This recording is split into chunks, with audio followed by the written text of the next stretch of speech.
हेरम्बगणपतिस्तोत्रम्। गौरी उवाच गजानन ज्ञानविहारकानिन्न मां च जानासि परावमर्शां गणेश रक्षस्व न चेच्चरीरं त्यजामि सद्यस्त्वयि भक्तियुक्ता। विघ्नेश हेरम्ब महोदरप्रिय लम्बोदर प्रेम विवर्धनाच्युत विघ्नस्य हर्तासुरसङ्गहर्ता मां रक्ष दैत्यात्त्वयि भक्तियुक्तां।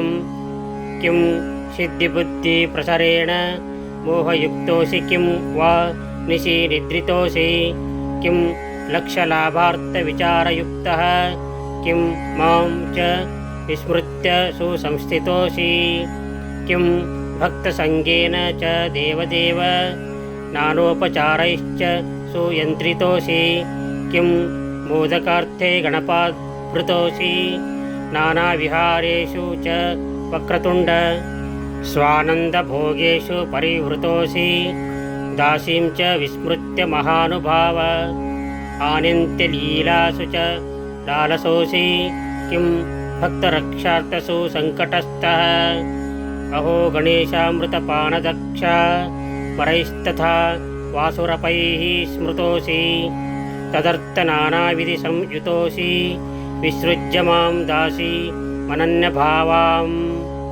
रक्षस्व मां दीनतमा परेश सर्वत्र चित्तेषु च संस्थितस्तवं प्रभो विलम्बेन विनायकोऽसि ब्रह्मेश किं देव नमो नमस्ते।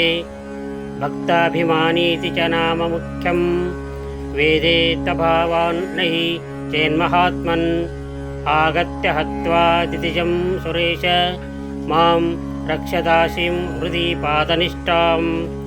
अहो न दूरं तव किञ्चिदेव कथं न बुद्धीश समागतोऽसि सुचिन्त्य देव प्रजहामि देहं यशः करिष्ये विपरीतमेवं।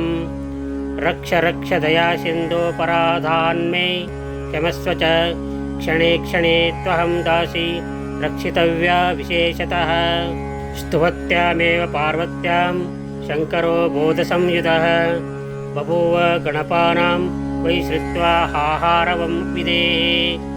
गणेशं मनसा स्मृत्या वृषारूढः समाययौ क्षणेन दैत्यराजं तं दृष्ट्वा डमरुणाहनत्। ततः सोऽपि शिवं वीक्षालिङ्गितुं धावितोऽभवत्।